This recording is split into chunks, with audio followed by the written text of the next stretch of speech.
Okay, so for this week's grammar refresher, we're going to be talking about modifiers, and we're going to focus on correcting dangling and misplaced modifiers in legal writing, but we're also going to talk about two other types just so that you know, because the reality is that modifiers can lead to ambiguity, confusion, things like that, which are honestly kind of problematic in legal documents where um, the precision aspect is it's very critical. So by the end of this lesson, you should be able to identify and correct these errors to include, not to conclude, to improve the clarity in your legal opinions and your legal writing in general. Okay. But modifiers are an essential part of writing because they give additional detail and context to what it is that you're saying.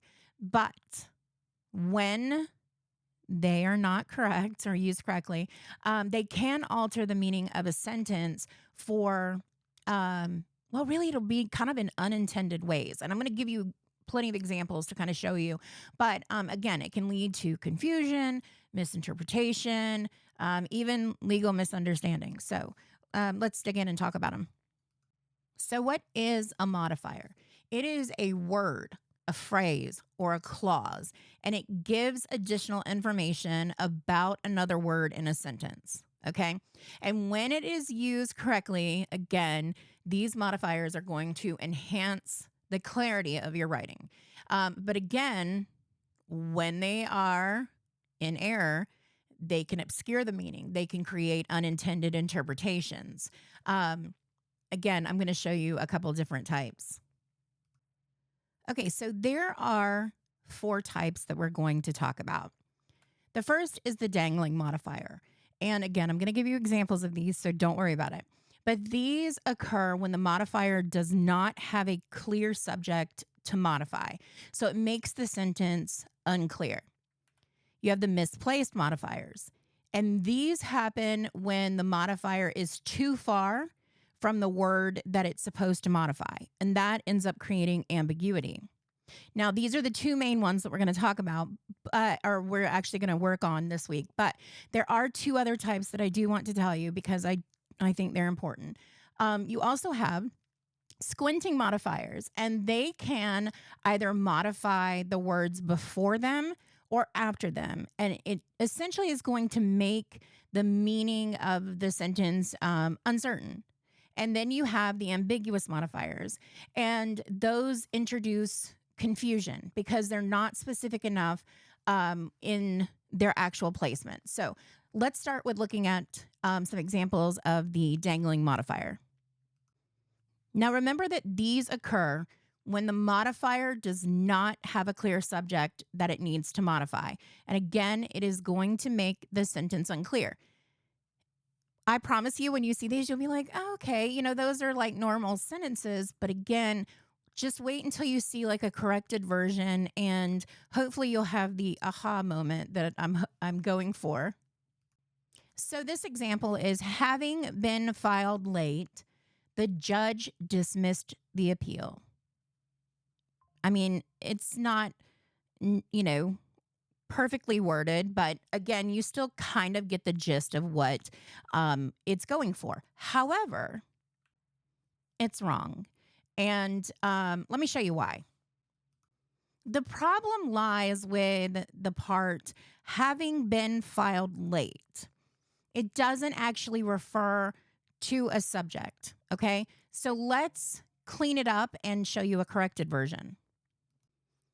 Because the appeal was filed late, the judge dismissed the case. So hopefully you can see the difference. Again, in the first one, we still have the same, gist there, but without that subject of knowing that it's the appeal, it just makes it more clear. Now let's look at another one. After reviewing the case, the decision was made to deny the motion. Again, kind of sounds okay, right? It actually sounds better than the first one, in my opinion, but it's wrong. So this sentence doesn't actually specify who reviewed the case. So before it was the what. This time it's the who, okay? So let's clean it up and change it around. After reviewing the case file, the judge decided to deny the motion. So this time we have the who. We know who is, denying the motion. And again, we could sit here and argue that, it's implied. But again, we want to make everything as clear as possible. Now let's talk about misplaced.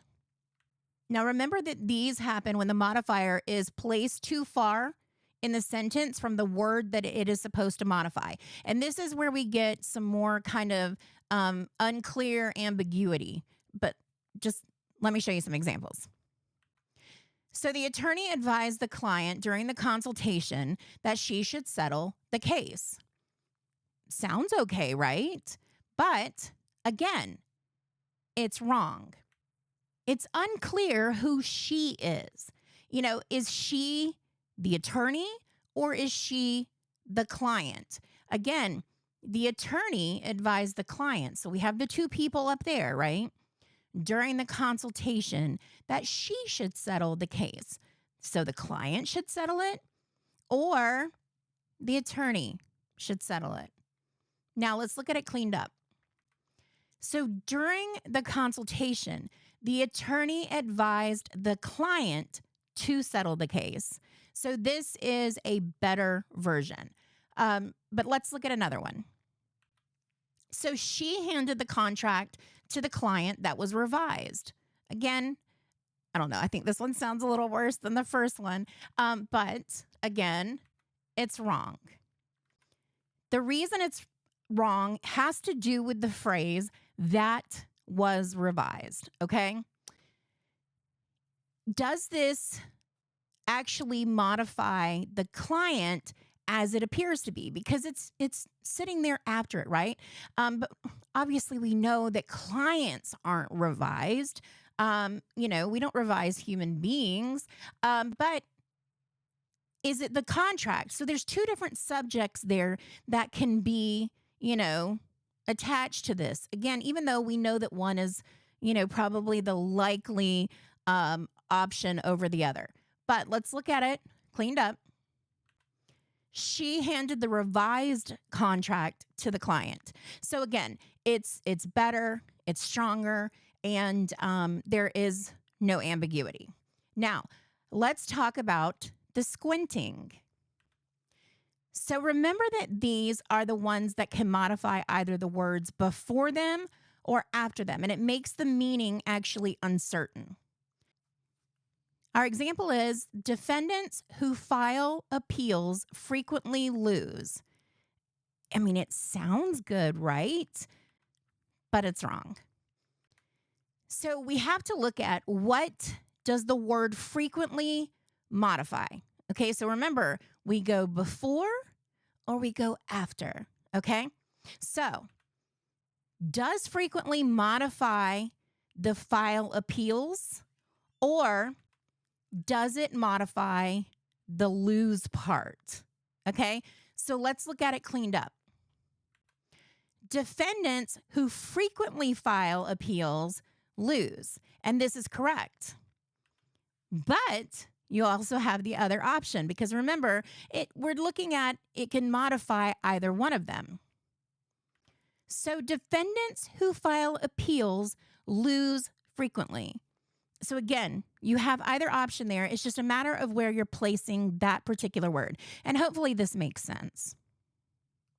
Now let's talk about the ambiguous modifiers. And this is the last one. But these are the ones that are going to introduce the confusion because, again, they're not specific enough in their actual placement. And I know that sounds weird, but I'm going to show you. So walking into the courtroom, the arguments were already underway. Okay? Again, I mean, it sounds okay, but it's wrong. The part is it's unclear who is walking into the courtroom. Is it the client? Is it the attorney? Is it the judge? Is it the bailiff? We don't know who it is. So we have to clean it up and make it so that it's stronger. So now we have it as a corrected version, which is as the attorney walked into the courtroom, the arguments were already underway. And so that makes it, less ambiguous. But here's the thing, we could also argue in another type of grammar lesson that this is passive voice. So we could switch the whole thing around where it's the arguments were already underway as the attorney walked into the courtroom.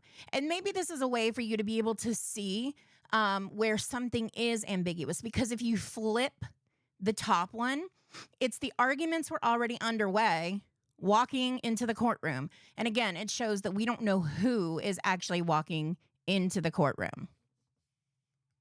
So, for this week's assignment, you're going to be given a legal opinion that is going to contain multiple modifier errors.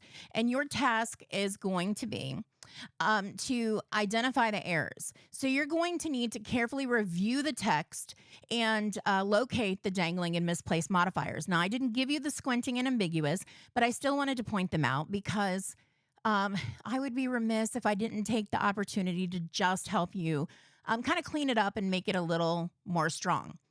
You're also going to revise the opinion, and you're going to rewrite the sentences so that the modifiers are correctly placed and they are clearly linked to their intended subjects.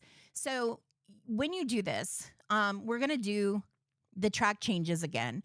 And your submission is going to be evaluated in a couple of different ways. It's going to be evaluated on accuracy, like have you correctly identified and revised all of the errors?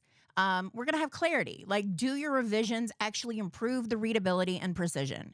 And then we're going to have professionalism. Does that final document actually maintain a formal and polished tone? So now let's talk about some best practices for success. First is going to be reading the sentences aloud. This can actually help you kind of catch some awkward phrasing. It can help you catch some unclear references, things like that, because you will actually hear how it sounds as you're reading it. Ask yourself who or what. So when you're reading the sentence, you want to ensure that the modifier is going to clearly refer to a specific subject. So when you're reading that sentence, ask yourself, does it have a who or a what, so that we know, what it's being referenced. Again, use track changes. So when working in Word, again, it's going to allow you to show your revisions very clearly, and you'll be able to kind of back up and fix things if it doesn't look right. You'll be able to see what you have changed, things like that. So it just kind of makes it so that it stands out a little bit more. Now, you're going to need to check for common pitfalls, and you need to be mindful of introductory phrases because these can lack a clear subject, and they can also have misplaced adverbs that will create ambiguity. So just take the time to kind of go through and check all of those things. And then you also want to ensure there is a logical flow to what it is that you are saying. So remember that legal writing should be clear. It should be concise and free from any kind of structural confusion. Now, I want to talk about real world consequences of modifier errors when it comes to legal writing, because again, this can lead to some serious consequences, including ambiguity in contracts. When you have ambiguity in a contract due to this modifier error, the poor placement itself can lead to disputes over contract terms. And that's something that's easily remedied straight out of the gate by just having a stronger, more properly worded statement or argument. Misinterpretation of statutes. So with this, a misplaced modifier in a statute can actually change legal obligations. And I'm telling you, I've harped on it a million times before, but if the Supreme Court is going to argue about something like an Oxford comma and how it changes things, just know that this will too, okay? Legal misunderstandings.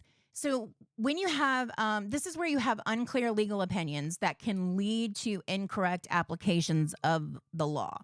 And we don't want that either.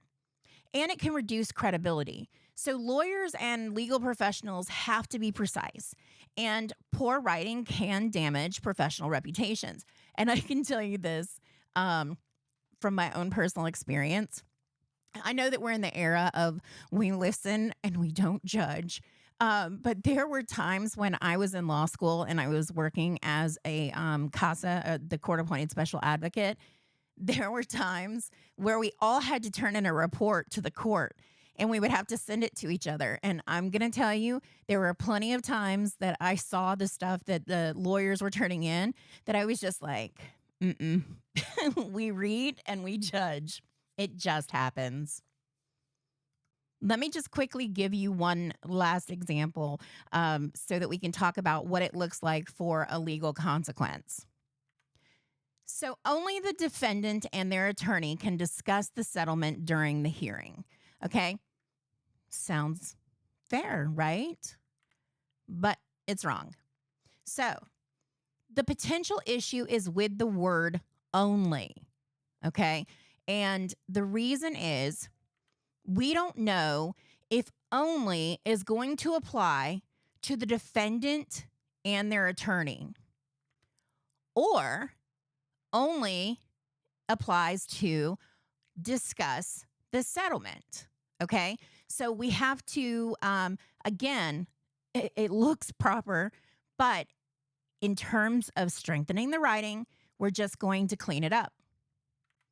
So during the hearing, only the defendant and their attorney can discuss the settlement. Okay.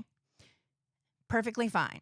Or, I mean, of course, we're going during the hearing, but if it was like, during some other, like maybe during preliminaries or something like that, during the discovery phase, whatever. Okay. We can add other things and we can move the word only if it's in a place where they can only discuss the settlement. But it makes the most sense during the hearing that only the defendant and their attorney can talk about it. So that's it for this week.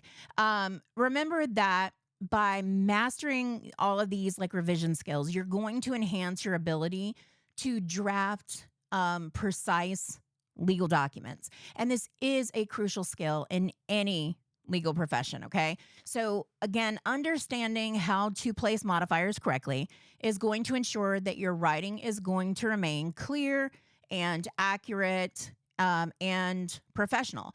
And, precision in legal writing is the key to effective advocacy. And I can't harp on that enough.